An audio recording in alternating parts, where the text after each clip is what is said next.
Vamos a inclinar nuestros rostros y vamos a pedir la bendición del Señor en el estudio de su palabra. Nuestro Padre y nuestro Dios, te damos gracias por el privilegio grande de venir a este lugar para cantar alabanzas a tu nombre, para escuchar tu voz en el estudio de tu palabra y para hablarte personalmente en oración. Sabemos, Señor, que la sangre de Cristo nos ha comprado ese derecho de venir ante tu trono. Señor, te queremos pedir que esta noche te manifiestes en este lugar de una forma marcada, de una forma clara, que al estudiar este tema sobre la necesidad de adorar al Creador, que tú abras nuestros corazones para recibir la semilla de la verdad que tu Santo Espíritu quiere implantar en el corazón. Sabemos, Señor, que cuando venimos a ti en fe, tú escuchas nuestras oraciones. Te pido, Señor, que respondas esta, porque te lo pido en el nombre y por los méritos de nuestro Señor Jesucristo. Amén. Quiero invitarles a abrir sus Biblias conmigo al libro de Génesis, el capítulo 2. Génesis, el capítulo 2. Ahora, mientras ustedes están buscando Génesis 2, que no es muy difícil de conseguir, está al principio de la Biblia, quisiera decirles que nuestro tema de estudio de esta noche se titula Adorad al Creador. Es una de las frases que encontramos en el mensaje del primer ángel de Apocalipsis 14. Dice en el primer ángel, temed a Dios y dadle gloria, porque la hora de su juicio ha llegado, y adorad a aquel que hizo el cielo, la tierra, el mar y las fuentes de las aguas. Es decir, el mensaje del primer ángel nos llama a adorar al Creador. Lógicamente, si tenemos que adorar al Creador, es necesario que regresemos a Génesis 1 y 2, a donde se habla del Creador y de su creación. Por esa razón es que esta noche vamos a dedicar la mayor parte de nuestro estudio en Génesis 1 y 2, al igual que en Éxodo el capítulo 20. Ahora, antes de leer unos versículos que encontramos en Génesis 2, es necesario que yo comparta con ustedes un detalle muy interesante en cuanto al relato de la creación. Posiblemente ustedes se han dado cuenta de este detalle, pero aunque se hayan dado cuenta, lo voy a recalcar porque es muy importante. Si ustedes leen con cuidado el relato de la creación en Génesis 1, van a descubrir que Adán y Eva no vieron a Dios crear absolutamente nada. Adán y Eva no presenciaron la creación que hizo Dios. El primer día, cuando Dios hizo la luz, Adán y Eva no habían aparecido en el panorama todavía. El segundo día, cuando Dios hizo la expansión, Adán y Eva no habían sido creados. El tercer día, cuando Dios hizo la tierra seca, los árboles, las plantas, las flores, Adán y Eva todavía no habían sido creados. El cuarto día, cuando Dios hizo el sol, la luna, las estrellas, los cuerpos celestes, Adán y Eva aún no habían aparecido en el panorama de la creación. El quinto día, cuando Dios hizo las aves y los peces, Adán y Eva todavía no habían sido creados tampoco. Y es más, el sexto día, cuando Dios hizo los animales terrestres, Adán y Eva tampoco habían sido creados. Y obviamente, Adán no vio su propia creación. De repente Adán apareció en el panorama cuando Dios lo hizo del polvo de la tierra, alentó en su nariz el soplo de vida, Adán abre sus ojos y allí está. Pero Adán no presenció su propia creación. Y lo que es más extraordinario es que Adán ni siquiera vio la creación de Eva, porque Dios lo durmió. Es decir, ni Adán ni Eva vieron con sus ojos, no fueron testigos oculares de la creación de Dios. Lo que esto quiere decir es que Adán y Eva no tenían ninguna prueba absoluta de que Dios era su creador. Para tener una prueba absoluta, ellos tienen que haber visto la creación con sus propios ojos, empíricamente. Pero nos dice Génesis que ellos no vieron a Dios crear nada. Ahora yo pregunto, ¿cuál era la única forma como Adán y Eva podían estar seguros de que Dios era su creador? Por fe en lo que Dios les dijo. Es decir, Dios le dijo a Adán y Eva, yo los creé a ustedes. Ustedes son mis criaturas. Ustedes salieron de mis manos. Yo soy el creador, ustedes son criaturas. Y Adán y Eva debían sencillamente creer por fe la palabra de Dios, de que Dios era el creador y ellos eran sus criaturas. Es decir, la única prueba, si podemos hablar de prueba, que Adán y Eva tenían de que Dios era el creador, no era porque lo vieron, sino porque Dios les dijo que Él era el creador y ellos debían creer la palabra de Dios.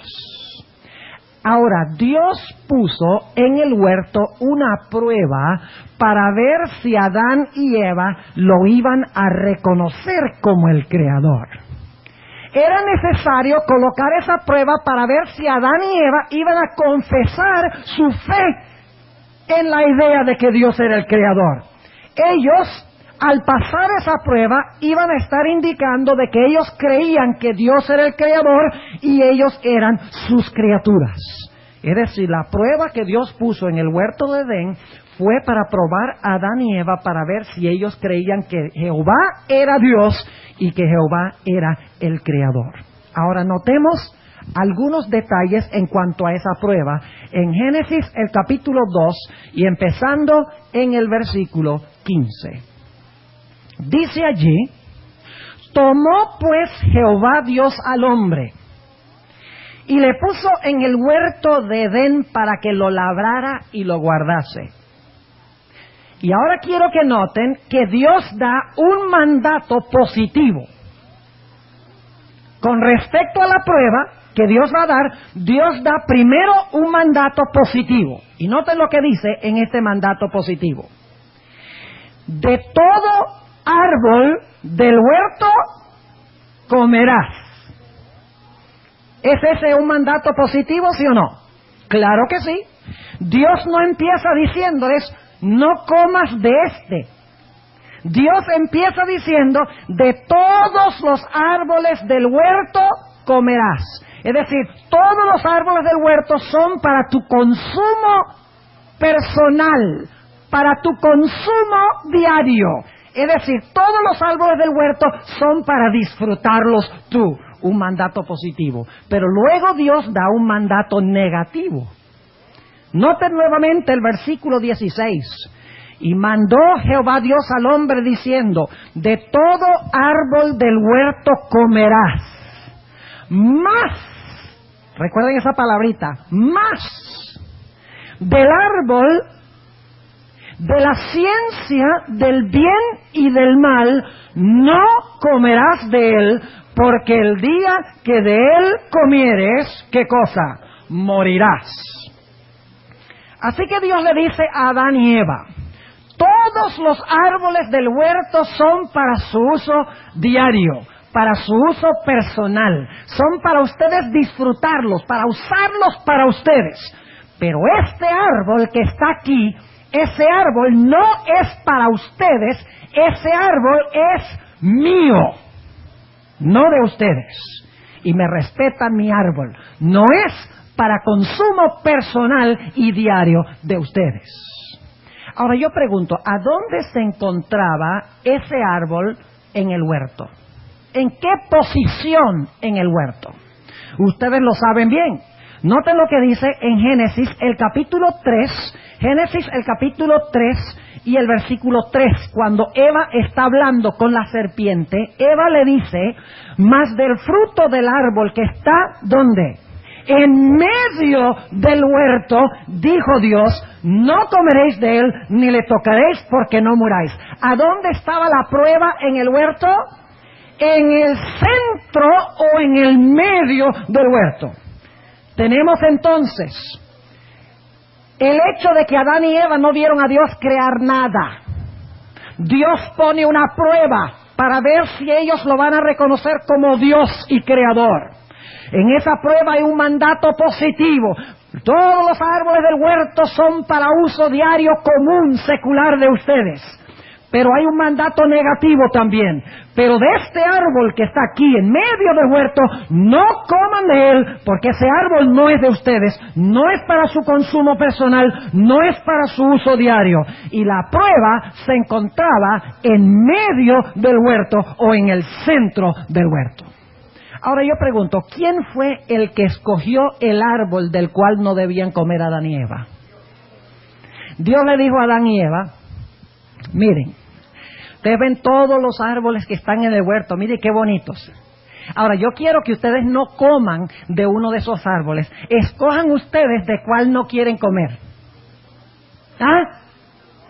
Con tal que ustedes no coman de uno, no hay ningún problema. Escojan ustedes cuál es el árbol que me quieren dedicar a mí y no vamos a tener problemas. Ustedes digan cuál. ¿Así fue? No, señor. El que escogió el árbol del cual no debían comer fue Dios. Dios escogió el árbol, apuntó al árbol y dijo, este arbolito que está aquí no es para ustedes, este arbolito está reservado para mí. Es decir, Dios no le dio la opción a ellos de escoger cuál árbol ofrecerle a Dios. Dios estableció cuál árbol debían ellos ofrecerle a Él. Ahora, es interesante notar que la sierva del Señor dice en el libro Historia de la Redención que ese árbol de la ciencia del bien y del mal se parecía a todos los demás árboles del huerto. No era más grande, no tenía fruto diferente, no tenía una aureola de luz que lo rodeaba. Si usted hubiera mirado en el huerto del Edén ese árbol, se hubiera parecido a los otros árboles que estaban en el huerto. Pero pregunto, ¿qué era lo que distinguía a ese árbol de los demás árboles? ¿Era su apariencia o era el hecho de que Dios había apartado ese árbol? No era su apariencia porque se parecía a todos los demás, sino que era el hecho de que Dios lo había apartado. Ahora yo quiero preguntarles, ¿cuántos de los árboles del huerto pertenecían a Dios? ¿Cuántos de los árboles del huerto pertenecían a Dios? ¿Cuántos dicen que todos? Levanten la mano. Todos los árboles pertenecían a Dios. Entonces, si todos los árboles pertenecían a Dios, todos los árboles eran iguales. ¿Ah? Si todos los árboles pertenecían a Dios, todos los árboles eran iguales. No. ¿Había un árbol que era diferente? No por su apariencia, sino porque Dios lo había, ¿qué? Apartado. Ahora déjenme darles un ejemplo. ¿Cuánto de nuestro dinero pertenece a Dios? Ese fue un todo bien débil. Bien débil fue eso. Vuelvo a preguntar, ¿cuánto de nuestro dinero pertenece a Dios?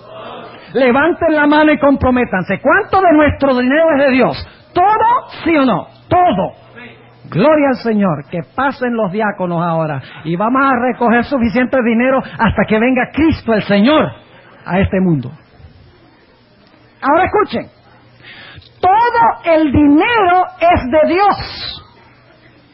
Pero el 10% es santo. Y está apartado. Yo pregunto, un billete de 1 que usted guarda para el diezmo y un billete de 1 que usted lleva para el mercado, ¿se parecen? ¿Sí o no? ¿Los dos dicen uno? ¿Los dos tienen a Washington? ¿Los dos pueden comprar la misma cantidad de mercancía? ¿Los dos son verdes? ¿Los dos se ponen en la cartera? Claro que sí. Pero les pregunto, el billete que ustedes usan para comprar mercancía en el mercado y el billete que ustedes usan como diezmo para poner en el plato de la ofrenda, ¿son iguales?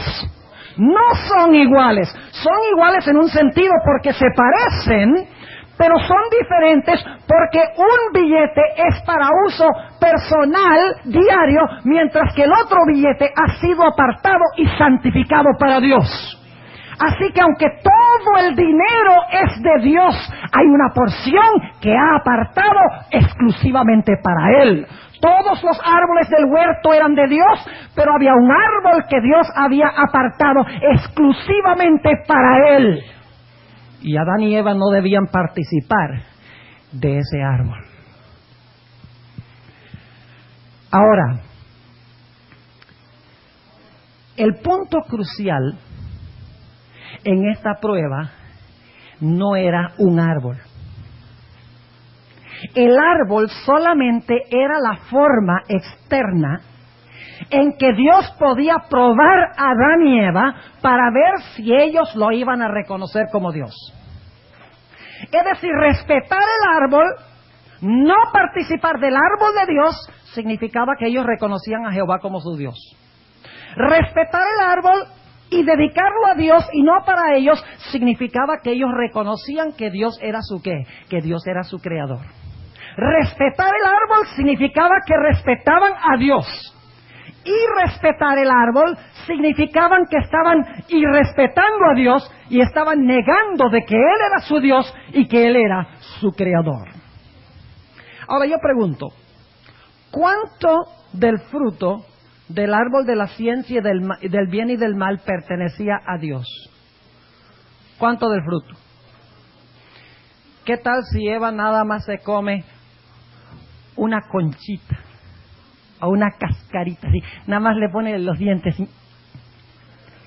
y le quita nada más un pedacito de una cascarita del fruto? ¿El principio sería el mismo? ¡Claro que sí! Porque 100% del árbol, 100% del fruto estaba reservado y dedicado ¿a quién? Dedicado a Dios. Yo quiero que ustedes recuerden eso. Ahora, noten lo que dice Génesis, el capítulo 3 y el versículo 4. ¿Ustedes creen que el diablo odiaba la señal del Creador? ¿Odiaba el diablo la señal del Creador? Claro que sí. ¿Odiaba al Creador? ¿Qué tenía él que hacer para que Adán y Eva deshonraran al Creador? Tenía que llevarlos a tomar lo que era de Dios y usar lo que para ellos. Tenía que llevarlos a tratar lo santo como si fuera ¿qué? Común para su uso diario. Es decir, Satanás odiaba la señal que exaltaba a Dios como el Creador.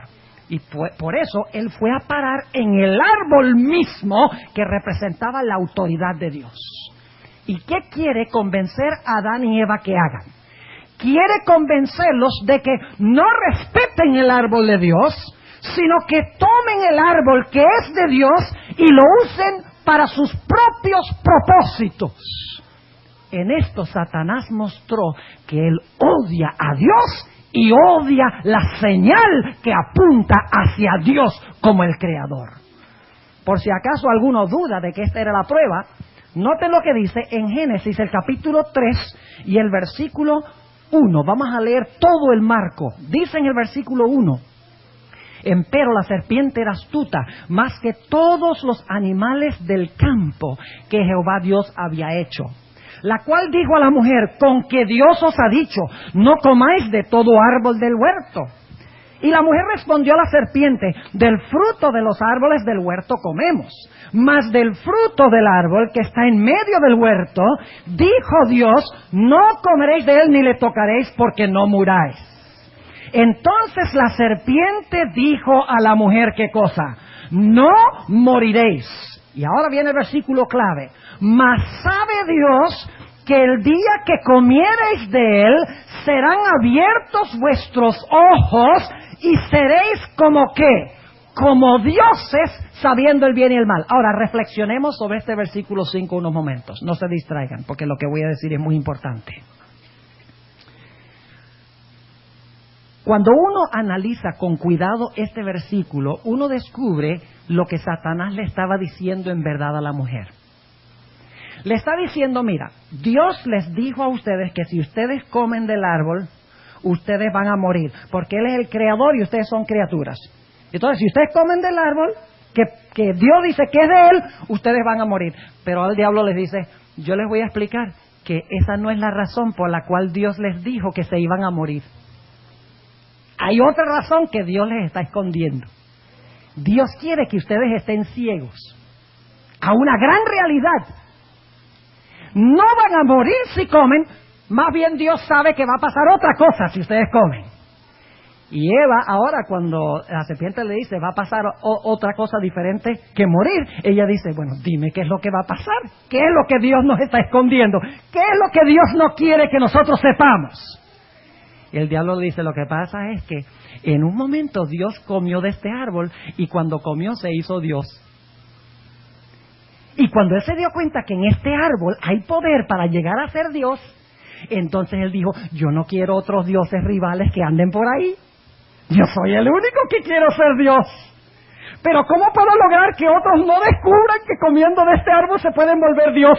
Dice, los voy a intimidar, les voy a decir que si comen de este árbol, en vez de llegar a ser como yo, lo que van a hacer es morir, y de esa manera no van a comer del árbol creyendo que van a morir, cuando en realidad si comen del árbol van a ser igual que yo. ¿Están entendiendo el argumento de Satanás? Un argumento potente, poderoso. Entonces Eva dice, ahora entiendo por qué Dios nos prohibió el árbol. No es porque vamos a morir si participamos del árbol que Dios supuestamente se reservó para Él, sino es porque Dios no quiere otros dioses rivales por allí, no quiere competencia, y por eso nos dijo que no comiéramos. ¿Qué es lo que está tratando de hacer Satanás en esta tentación y que tuvo éxito en hacer? Está tratando de llevar a Eva a pisotear a Dios como Dios y Creador. Le está diciendo, tú no tienes que reconocer a Dios como Dios, a Dios como tu Creador. Tú misma puedes ser tu propio Dios y tú puedes creer que tú misma te creaste. Además de eso, ¿quién te dijo a ti que Dios te hizo? Dios te lo dijo, ¿verdad? ¿Tú lo viste? ¿Tú lo oíste? ¿Tú lo sentiste? Claro que no. ¿Cómo sabes tú que Dios te está diciendo la verdad? ¿Están entendiendo lo que estoy diciendo? Tremenda tentación de Satanás a la mujer. Y Satanás logró convencer a Eva de que pisoteara la señal de Dios. Y de esta manera pisoteara la autoridad de Dios como creador. Y como resultado la Biblia dice que entró ¿qué cosa al mundo? El día que comieres del árbol, ¿qué cosa? Morirás. Cuando se irrespeta la señal del Creador en el huerto del Edén, el resultado es ¿qué cosa? La muerte, según dice aquí. Ahora, ¿cuántos creen que saben para dónde vamos con este asunto? ¿Ya? Algunos de los bien perspicaces aquí, ¿ven algún paralelo entre esto y otra cosa? Claro que sí, ya oigo, sábado, ya vamos a llegar a eso, pero necesitamos ir a un último punto. Noten lo que dice Génesis 3 y el versículo 13. Génesis 3 y el versículo 13. Cuando Dios viene y habla con la mujer, con Eva, Eva le va a dar una excusa. Versículo 13 dice, entonces Jehová Dios dijo a la mujer, ¿qué es lo que has hecho? Y dijo la mujer, la serpiente me engañó y comí. Eva dice, la serpiente tiene la culpa. Y en realidad está diciendo, tú tienes la culpa por haber hecho la serpiente. Porque el versículo 1 dice que Dios había hecho la serpiente, que estaba en el huerto. Eva le está diciendo a Dios, mira, la serpiente me engañó y comí. Ahora yo quiero preguntarles, ¿qué necesita hacer usted para engañar a alguien? ¿Qué tiene usted que hacer para engañar a alguien? ¿Tiene que qué? Que mentir. Ok, esa es la respuesta que siempre me dan. Y es una buena respuesta. Pero hay que mirarla más profundamente. Ahora fíjense. Miren aquí adelante de donde yo estoy. Yo les voy a mentir ahora y los voy a engañar. ¿Ok? La única forma como no los voy a engañar es si miran para otra parte o cierran los ojos. Pero si están mirando acá, yo ahora los voy a engañar con lo que les voy a decir. ¿Ustedes ven este saco que yo tengo puesto? ¿Lo ven? Este saco es rojo. ¿Cuántos quedaron engañados? ¿Cuántos fueron engañados? ¿Les mentí, sí o no? ¿Los engañé? No. ¿Saben por qué? Porque las mentirotas no engañan. Es demasiado obvia la mentira. Yo pregunto, ¿cuáles son las mentiras que engañan? Cuando la mentira se parece lo más posible ¿a qué? A la verdad. Déjenme darles un ejemplo. ¿Cuántos de ustedes alguna vez han visto un billete falso de $7? ¿Cuántos han visto un billete falso de 7 pesos? A ver, díganme ustedes. ¿Han visto algún billete falso? Oh, pero ¿qué pasa con los falsificadores? Imagínense qué ricos podrían llegar a ser haciendo billetes falsos de $7. Yo pregunto, ¿por qué no hay un billete falso de $7? Porque no hay uno genuino. El genio de los falsificadores es falsificar lo que existe, ¿qué cosa? Genuino. Y hacer que lo falso se parezca lo más posible a la verdad. ¿Es así o no es así? Ahora yo quiero preguntarles, ¿qué viene primero? ¿Lo genuino y luego la falsificación? ¿O la falsificación y luego lo genuino? Ustedes saben que es primero lo genuino y después la falsificación. Eso es lógico. ¿O es que los falsificadores dicen, hagamos un billete falso de $7 y el gobierno dice, buena idea, hagamos uno verdadero? Ustedes saben que no. Primero existe lo verdadero y luego viene ¿qué cosa? La falsificación. No olviden esto. Para todo lo que Dios tiene verdadero, Satanás tiene una falsificación que viene después. Y lo verdadero viene primero y la falsificación viene después. Y el genio del falsificador está en hacer que lo falso se parezca lo más posible a lo verdadero. Ahora hemos analizado este tema desde la perspectiva de Génesis. Vamos en estos momentos a Éxodo, el capítulo 20, para que veamos si Dios tiene hoy también una prueba para su pueblo, porque ya el árbol no está, ¿verdad?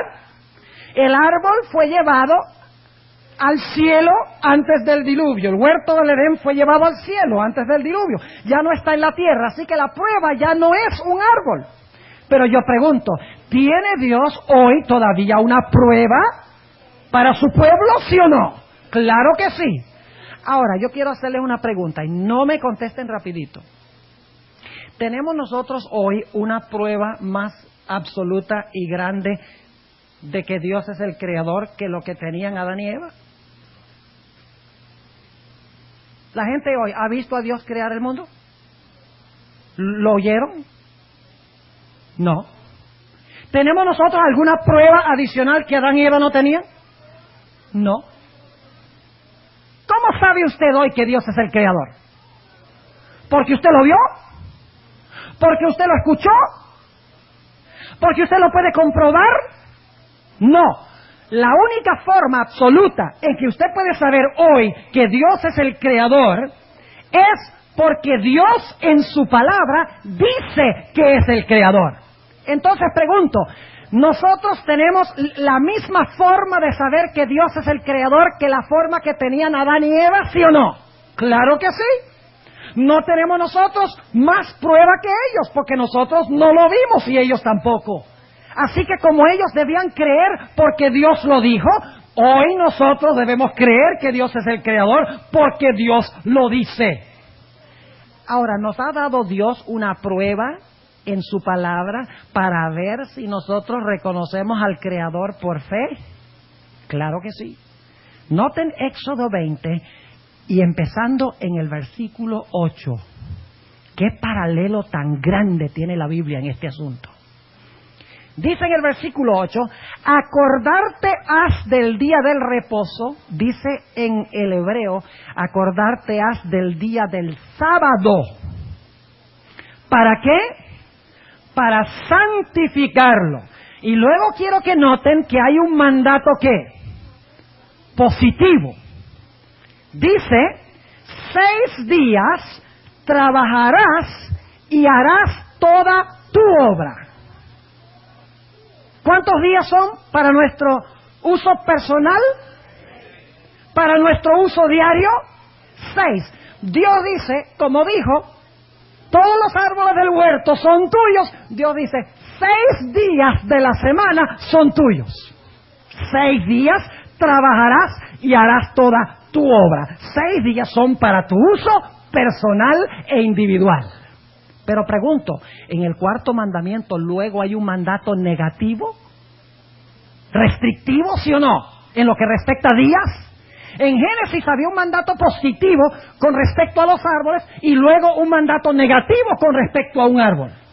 En Éxodo tenemos un mandato positivo con respecto a días y luego tenemos un mandato negativo con respecto a un día.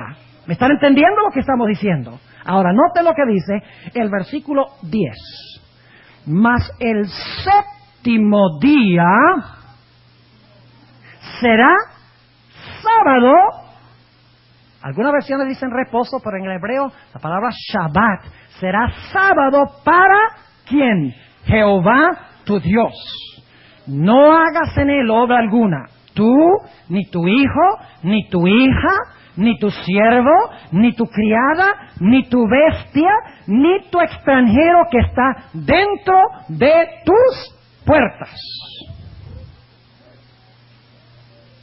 ¿Qué día es el día de reposo? Sábado. ¿Y qué día es el sábado? El séptimo. ¿Qué fue lo que Dios hizo con el hombre? Dios le dijo al hombre, mira, ahí hay 7 días, escoge tú cuál quieres guardar. ¿Ah? Cuidado con eso. Le dijo Dios al hombre, hay 7 días, yo quiero que tú apartes uno para mí. Escoge tú cuál me quieres dedicar y yo lo acepto. Muchas gracias. No, señor. De los días, el que escogió el día que se debía apartar fue ¿quién? Fue Dios. Y de los árboles, ¿quién escogió el árbol específico del cual el hombre no debía comer? Fue Dios. Dios escogió un árbol específico. Dios escogió un día preciso y exacto. Dios no le dio al hombre la opción de escoger. Dios fue el que lo escogió. Ahora yo quiero preguntarles, ¿a dónde se encuentra el cuarto mandamiento en la ley de Dios? En todo el centro de la ley de Dios. ¿Saben algo interesante?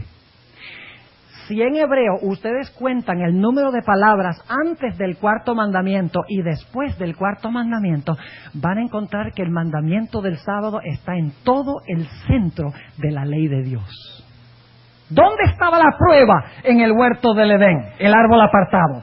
En medio del huerto. ¿Dónde está la prueba con respecto al día? En medio de la santa ley de Jehová. Ahora yo pregunto, ¿el sábado en cierto sentido se parece a todos los demás días? ¿Externamente? ¿Sí o no? ¿El sábado cuántas horas tiene? ¿Y el lunes? ¿Y el jueves? ¿Y el viernes? ¿Todos los días tienen 24 horas? ¿Usted se levanta el sábado? ¿Se levanta el miércoles? ¿Se acuesta el sábado? ¿Se acuesta el jueves? ¿El sábado es un número en el calendario? ¿Los otros días constituyen un número en el calendario que cambian cada mes y cada año? Claro que sí. Entonces, el sábado y todos los demás días son muy parecidos. Pero, ¿qué es lo que distingue al sábado de todos los demás días? No su apariencia, sino el hecho de que Dios, ¿qué? Dios lo apartó para un uso santo. Se parece al lunes, al miércoles, al viernes, al domingo, en su apariencia externa, pero en lo que respecta la palabra de Dios, el sábado es diferente. Déjenme preguntarles, ¿cuántos días son de Dios? ¿Cuántos de los días son de Dios? Ese todos también está débil. Ahora yo creo que ustedes lo que creen es que yo voy a decir que tienen que venir a la iglesia todos los días. Como les dije que todo el dinero es de Dios. ¿Todos los días son de Dios, sí o no? Claro, y ustedes ven cristianos que dicen, no, pero si es que yo le doy todos los días a Dios, porque todos los días son de Dios. Sí, todos los días son de Dios, pero solo uno es santo, apartado para uso santo de Dios. Todos los árboles eran de Dios, pero uno era apartado. Todo nuestro dinero es de Dios, pero el 10% es apartado. Todos los días son de Dios, pero el séptimo día es apartado para Dios. ¿Y saben algo interesante? Todas nuestras medidas de tiempo tienen una explicación astronómica. Es decir, relacionadas con cuerpos celestes. Por ejemplo, nuestro día de 24 horas es la cantidad de tiempo que toma nuestro planeta para dar una vuelta completa en su eje, que son 24 horas. Nuestro mes es el tiempo entre una luna nueva y otra. Técnicamente, bíblicamente, tiene que ver el mes con la posición de la luna. Nuestro año es la cantidad de tiempo que toma nuestra Tierra para dar una vuelta completa al Sol, que son 365 y un cuarto días. Por esa razón tenemos el año bisiesto, cada 4 años en febrero. Pero hay una medida de tiempo que no tiene ninguna explicación astronómica. El día se explica astronómicamente. El mes, el año se explican astronómicamente. Pero hay un día, hay una medida de tiempo que parece ser arbitraria, que no tiene razón de tener la medida de tiempo que tienen. ¿Y saben ustedes cuál medida de tiempo es esa? La semana. ¿Por qué una semana tiene 7 días? ¿Podría una semana tener 9? ¿Sin cambiar el ciclo del día? ¿24 horas? ¿Sin cambiar los meses? ¿Sin cambiar también el año? ¿Podría ser más larga o más corta la semana? Ningún problema. La semana podría tener 9 días, podría tener 5 días, podría tener 15 días, podría tener muchas diferentes medidas. ¿Por qué la semana tiene 7 días hoy por hoy? Porque en la creación Dios arbitrariamente hizo una semana de 7 días iguales que tienen la misma medida de tiempo, pero apartó el séptimo día como día de reposo. Ahora, algunas personas de otras iglesias me dicen, pastor, pero ¿cómo sabe usted que el sábado de hoy es el mismo sábado de la creación? Y entonces yo les digo, primer comentario, les digo, ¿cómo sabe usted que el domingo que usted guarda hoy es el mismo día que Cristo resucitó? Si el domingo es el mismo domingo, usted no tiene que ser un sabio Salomón, no necesita tener una inteligencia de 160 IQ para saber que si el domingo de hoy es el mismo domingo de la resurrección, el sábado de hoy es el mismo sábado en que descansó Cristo en el sepulcro. Pero alguno dice, pero pastor, ¿cómo sabe usted que el sábado que existió en los días de Cristo y que el domingo en los días de Cristo era el mismo sábado de la creación? Y yo le respondo que la Biblia dice que Cristo guardó el sábado, que ya hemos visto que los días de Cristo era el mismo sábado de hoy. Si Cristo guardó en sus días, en el Nuevo Testamento, el mismo sábado de hoy, ¿ustedes creen que Cristo, quien creó el sábado, se iba a equivocar y a guardar el día que no era? No. Si Cristo guardó el mismo sábado de hoy y era el creador, según la Biblia, entonces el sábado que Él guardó es el mismo sábado ¿de qué? De la creación. Ahora, yo quisiera que notemos por qué fue que Dios dio el sábado. ¿Por qué puso Dios el árbol en el huerto? ¿Recuerdan? Para probar a Adán y Eva, para ver si ellos iban a reconocer que Jehová era ¿qué? Su Dios y su Creador. Yo pregunto, ¿el sábado tiene el mismo motivo? Sí, Señor. Vamos a terminar de leer el cuarto mandamiento. Versículo 11 de Éxodo 20. Dice, ¿por qué? ¿Qué significa por qué? Va a dar la razón, ¿sí o no? Porque es que Dios dice, 6 días son para tu uso personal, 1 es apartado para mí, el 7º, al igual que dijo, todos los árboles son para tu consumo personal, 1 es apartado del cual no puedes participar. ¿Por qué fue que Dios dijo eso con respecto al árbol y Dios dice eso con respecto al día? Aquí viene la explicación. Porque en 6 días hizo Jehová los cielos y la tierra, la mar y todas las cosas que en ellos hay, y reposó en el 7º día. Por tanto Jehová bendijo el día del sábado y lo santificó. Santificó significa que lo apartó. ¿Por qué hizo Jesús el sábado? Para que nosotros al guardarlo reconociéramos que Él es, ¿qué cosa? Nuestro Creador. Ahora escuchen cuidadosamente lo que les voy a decir. Hoy salió en el periódico que hubo una demostración delante de el canal de televisión Telemundo, exigiendo de que la inmoralidad que aparece por televisión, que ataca los valores de la familia, se deje de hacer en ese canal de televisión. Y yo digo, gloria a Dios.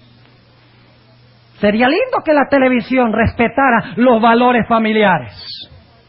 Pero ahora yo quiero compartir esto con ustedes. Si usted le pregunta a uno de estos pastores de las iglesias, ¿usted cree que está bien que un hombre y un hombre formen un matrimonio? ¿Qué le van a decir? ¿Cómo se le ocurre tal idea? Usted le pregunta, ¿cree usted que una mujer puede convivir con una mujer en matrimonio? ¿Qué dicen? No, eso es inmoral. La televisión no debe presentar cosas así. Entonces les pregunto, ¿por qué usted dice que es inmoral? ¿Por qué dice que eso no se puede hacer? Porque en la creación Dios los hizo varón y hembra. Y demostró desde el comienzo su plan para el matrimonio. Los hizo varón y hembra, los casó. Y así demostró en el comienzo, instituyó el matrimonio y demostró que un hombre y una mujer se deben casar y deben formar su hogar. Entonces yo les digo, muchas gracias. Ahora déjenme preguntarles, ¿qué más hizo Dios en la creación? Mi Biblia me dice que en la creación también hizo el sábado. Antes del pecado, igual que el matrimonio. ¿Por qué usted me dice que el matrimonio sí y el sábado no? Si los dos son instituciones creativas, fueron hechas en la creación. No son como resultado del pecado. Dios no dice, ahora después del pecado voy a hacer la familia. Dios no dice, ahora después del pecado voy a hacer el sábado. El matrimonio y el sábado fueron hechos antes del pecado. Son parte del plan original de Dios. Y si usted dice que el matrimonio hoy todavía está vigente, usted, para ser consecuente, tiene que decir también que el sábado hoy está vigente. ¿Están entendiendo lo que estoy diciendo? Ahora yo pregunto, ¿cuánto del sábado pertenece a Dios? ¿No podemos usar una conchita para nosotros? Pastor Gabaldón, ¿qué le parece? Podemos usar una cascarita así chiquita. Nada más, digamos, 30 segundos del sábado para nosotros. ¿Qué les parece? ¿Cuánto del sábado es de Dios? 24 horas. Y sin embargo, ¿cómo guardamos el sábado, mis hermanos y mis hermanas? ¿De qué conversamos el sábado? ¿Salimos a comer en restaurantes el sábado? ¿Hablamos de cosas seculares? ¿Participamos de recreación secular el sábado? Mis hermanos y hermanas, es lo mismo usar una pequeña porción del sábado para nosotros que Eva pegarle un mordisco a la fruta en el huerto del Edén. No hay evidencia de que ella se comió todo el fruto, le metió un mordisco. ¿Cuántos adventistas se están mordisqueando el sábado? Ponemos en el boletín de la iglesia cuándo se pone el sol. ¿Eso lo hacen aquí? ¿La hora que se pone el sol? Los Estados Unidos se hace más porque allá las horas varían mucho más entre invierno y verano. Pero pone la hora exacta cuando se oculta el sol el sábado. Y muchas personas miran el boletín y dicen, hoy el sábado se oculta a las 6:23. ¡Ay, que llegará el momento cuando se ocultará ese sol que está demorado! Y estamos tratando de bajar el sol a sombrerazos. ¿Verdad? Queremos que el sol se baje rápido. Yo pregunto, cuando un novio y una novia están por ahí, salen a comer y a disfrutar de la compañía uno del otro, están mirando todo el reloj, anhelando que llegue la hora de que cada uno se pueda ir para su casa. ¡Claro que no! Mientras más tiempo pueden pasar, mejor, porque están enamorados. Lo mismo pasa con el sábado.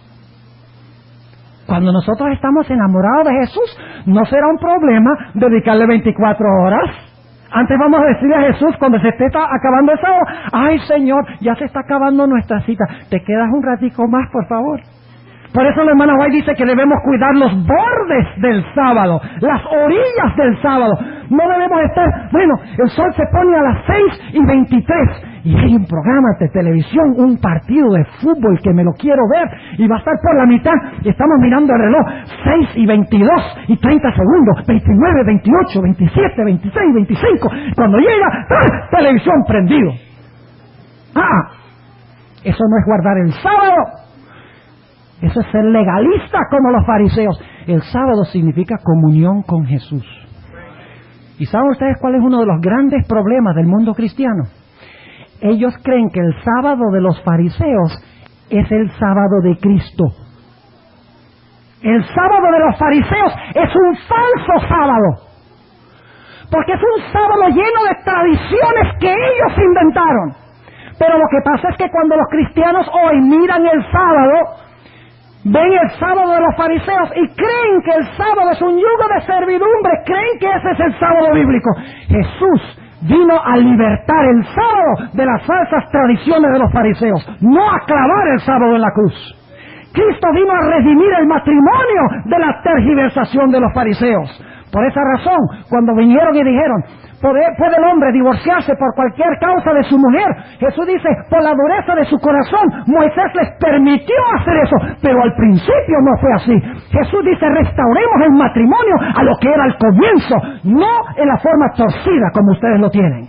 De la misma manera Jesús vino a redimir el sábado, a libertar el sábado de las falsas tradiciones de los fariseos, pero no vino a deshacerse del sábado, sino a hacer el sábado glorioso como un día de comunión, comunión entre Él y su pueblo, mis hermanos y hermanas. ¿Ustedes creen que Satanás odia el sábado? ¿Por qué odia Satanás el sábado? Porque el sábado nos recuerda que Jehová es nuestro Dios, que Jehová es nuestro creador, ¿sí o no? Y Satanás sabe que si nosotros, puede llevarnos a nosotros a pisotear la señal, lo vamos a olvidar a Dios. Por esa razón Satanás ha atacado, como atacó el árbol y le dijo a Eva, come del árbol, que esa restricción, tú no vas a morir, sino que tú vas a ser tu propio Dios. Le dice hoy al mundo cristiano, no te preocupes por guardar ese día sábado. Todos los días son tuyos, todos los días son de Dios. Con tal que le dediques unos minutos a Dios, está bien cada día. Ahora, mis hermanos, Satanás odia la señal del Creador, el sábado. Y como quiso que Adán y Eva comieran del árbol y respetando a su Creador, de la misma manera Satanás quiere que pisoteemos el día de Jesús para pisotear de esa manera también al Creador. Ahora hablemos unos momentos de la falsificación. ¿Ustedes recuerdan que para todo lo que Dios tiene verdadero, Satanás tiene una qué? Una falsificación. Todo lo que Dios tiene verdadero, Satanás tiene una falsificación. ¿Qué viene primero? ¿Lo genuino y luego la falsificación? ¿O la falsificación y luego lo genuino? Ya vimos que primero viene lo genuino y más adelante viene la falsificación. Ahora yo pregunto, ¿cuál fue el día que Dios hizo al comienzo, antes del pecado, como señal de que Él es el Creador y de que Él es Dios? El sábado. ¿Creen ustedes que más adelante en la historia Satanás va a implementar también un día que parece honrar al Creador, que parece honrar a Dios, pero que en realidad lleva al hombre a pisotear la señal de Dios? ¿Sí o no? ¡Claro que sí! ¿Y cuál es el día rival al sábado, aún en el cristianismo, que viene después del sábado en el tiempo como día de reposo? El domingo es aquel día que guarda la mayoría del mundo cristiano, cuando Dios al principio hizo ¿qué cosa? El sábado. Mis hermanos y hermanas, el domingo como día de reposo es una falsificación como día de reposo, porque el día original, genuino, verdadero, lo hizo Dios antes del pecado, al comienzo, y es su santo sábado. Alguna persona todavía estará pensando y diciendo, Pastor Bor, pero ¿qué importa? Un día, otro día, todos los días son iguales. ¿Saben ustedes que Aarón tenía unos hijos que pensaban lo mismo? Déjenme relatarles la historia que ustedes pueden leer en Levítico 9, los últimos versículos, y Levítico 10. No lo busquen, nada más escuchen la historia. Si quieren, anoten la referencia, lean la historia cuando lleguen a su casa. En los últimos versículos de Levítico 9, Dios le dijo a los sacerdotes que cuando ellos entraran al santuario, ellos debían tomar fuego del altar del sacrificio en el atrio del santuario, porque ese era fuego santo que Él había llovido del cielo. Es decir, cualquier fuego que ellos metieran en el incensario para llevarlo ante el altar de oro, para mezclar el incienso con el fuego, debía venir de ese altar, porque ese era fuego santo que Dios había llovido sobre el altar desde el cielo. Pero la Biblia dice que los hijos de Aarón, Nadab y Abiú, estaban bajo la influencia del vino. En Apocalipsis no hay nada sobre gente bajo influencia del vino. ¿Ah, sí? Dice que Babilonia le da ¿qué cosa? El vino del furor de su fornicación. ¿A quiénes? A las naciones. Y las emborracha espiritualmente. El vino son falsas doctrinas. Y dice allí que Nadab y Abiú, sacerdotes de Dios que profesaban ser líderes espirituales de Israel. Esto es una apostasía interna. Esto no está pasando entre los filisteos o entre los babilonios, los asirios, los egipcios. Está pasando entre los mismos sacerdotes líderes de Israel. Están bajo la influencia del vino. Y dice la Biblia que ellos, en vez de tomar el fuego santo que Dios había llovido del cielo, tomaron otro fuego, fuego extraño. Otro fuego que no era el santo. Podríamos llamarlo fuego común, fuego secular, fuego para usarlo con propósito para cocinar y para calentar su tienda o lo que sea. Pero era fuego común, no era fuego santo. Y dice la Biblia que Nadab y Abiú metieron ese fuego común en el incensario y lo trataron como si fuera santo. Y dice que entraron allí al lugar santo del santuario para ofrecer el incienso, y cuando se presentaron, Dios dijo, está bien Nadab y Abiú, no importa, fuego es fuego. Con tal que me traigan fuego, no interesa cuál me traigan, con tal que tengan sinceridad y con tal que me lo traigan de todo corazón, yo les recibo cualquier fuego que me traigan. No señor. Dice la Biblia que cuando ellos entraron y trajeron este fuego común o secular, Dios rechazó aceptarlo y lo demostró, haciendo que un fuego ardiente saliera de su presencia en el lugar santísimo y consumiera en el acto a Nadab y Abiú. Claro que hoy Dios es puro amor y a Dios no le interesa si nosotros respetamos lo que es santo o lo que no es santo. ¿Acaso Dios cambia? La Biblia dice en Malaquías 3:6, Jehová hablando, yo no cambio. En Hebreos 13:8, Jesús dice, o Pablo dice en cuanto a Jesús, Jesucristo es el mismo ayer, hoy y para siempre. Dios es igual de particular hoy en cuanto a las cosas santas y las cosas comunes, como cuando Nadab y Abiú vivieron en el Antiguo Testamento.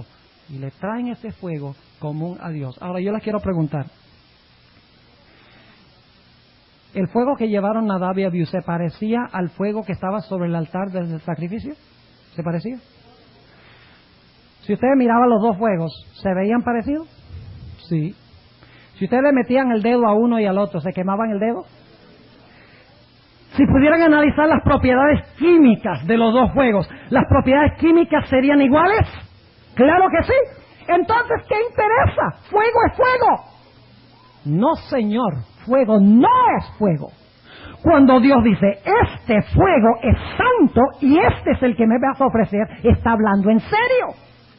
Este fuego santo no significa aquel.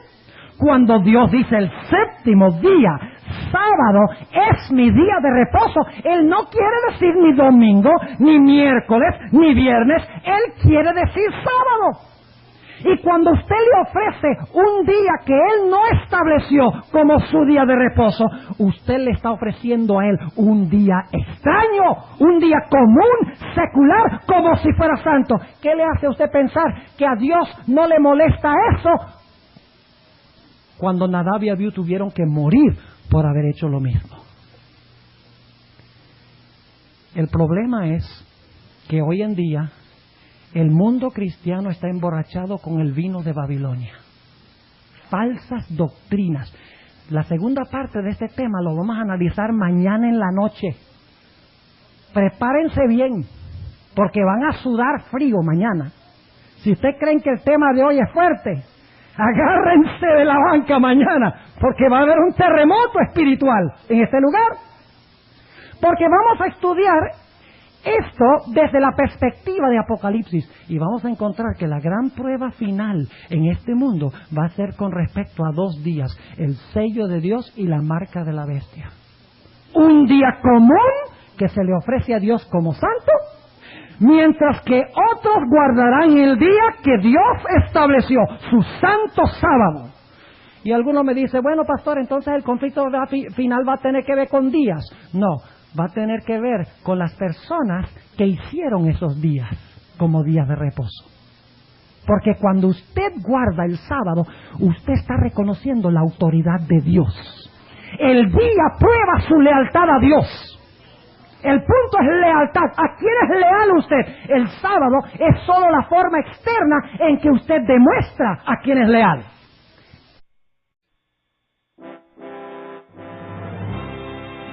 Agradecemos al Pastor Bohr por su valioso aporte a la proclamación del mensaje adventista. Visite su página en internet www.secretonfield.org. La grabación de este tema en formato digital es un servicio del Ministerio Evangelio Eterno. Para obtener gratuitamente estudios selectos de la Biblia y de los escritos del linaje de Juan, o para solicitar nuestras publicaciones impresas, diríjase a www.hogarysalud.com y www.evangelioeterno.com.